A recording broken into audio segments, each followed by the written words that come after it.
It's 2024, and Donald Trump is back as president. A lot of Canadians are worried about what this means for their country. Trump's first time as president was full of ups and downs, especially with Canada. Now, as he starts his second term, Canadians are getting ready for more of the same. Things are tense politically, the economy is uncertain, and the relationship between the US and Canada is rocky. Trump's return is making people nervous all over the world, but especially in Canada. Canada is America's closest neighbor and biggest trading partner. They've always had a complicated relationship, but Trump's America First ideas and his way of dealing with other countries have changed things.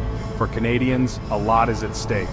Decisions made in Washington affect their lives, jobs, and even how they see themselves as Canadians. This video will look at how a Trump presidency affects Canada, the politics, the money, and everyday life. Donald Trump is known for speaking his mind, and he hasn't been shy about his opinions on Justin Trudeau. Right from the start, Trump has made fun of Trudeau, calling him Little Justin and saying he's weak. This dislike, whether it's personal or political, has made things awkward between the US and Canada. Trump sees Canada as weak, dependent on the US, and easy to take advantage of.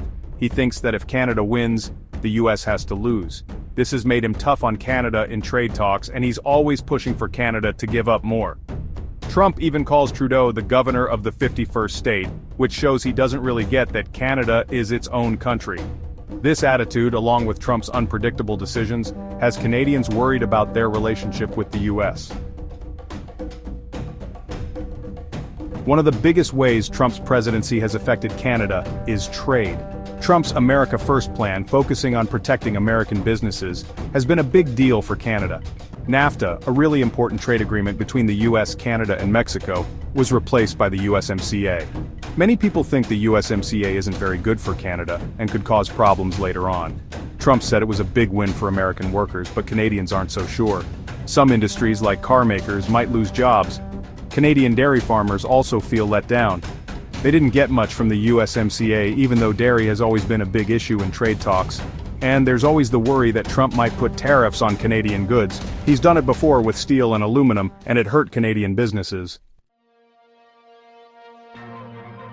Trump's presidency has also affected Canadian politics. His style, his policies, and his tough talk have influenced some Canadian politicians. Right-wing groups in Canada, similar to Trump's supporters, are getting stronger.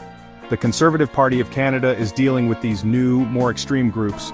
These groups like Trump's style and want Canada to be more aggressive. This is causing some instability in Canadian politics. Justin Trudeau's Liberal Party is still in charge, but they're not as popular as they used to be. People are unhappy with how they've handled the pandemic, the economy, and the relationship with the US. Chrystia Freeland quitting as Deputy Prime Minister and Minister of Finance was a big deal in Canada. Freeland was a respected leader, known for being smart and good at handling tough situations. She was a big part of Trudeau's team. Officially, she left for personal reasons, but many people think something else is going on. Freeland was important in dealing with Trump's trade policies. She helped make the new USMCA deal. She stood up to Trump's tariffs, which made her popular in Canada and earned some respect in the US. Her resignation happened when the Liberal government was already struggling with the economy, rising prices, and people being tired of the pandemic. Losing such an important leader made things even tougher for Trudeau and the Liberals. Sometimes it feels like in world politics, if one country wins, another one has to lose. But is that always true for the US and Canada? They've usually found ways to succeed together, even when they disagree. It takes a lot of work and understanding. The US and Canada often have to make tough choices.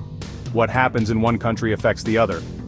Things like trade deals, environmental rules, and the economy, they all need careful planning and compromise. It's not easy, but it's important for a good relationship. It's hard to say what the future holds for the US and Canada. Politics, the economy, and world events all play a role. But one thing's for sure, the US and Canada need to work together more than ever. Cooperation and respect are key for both countries to do well.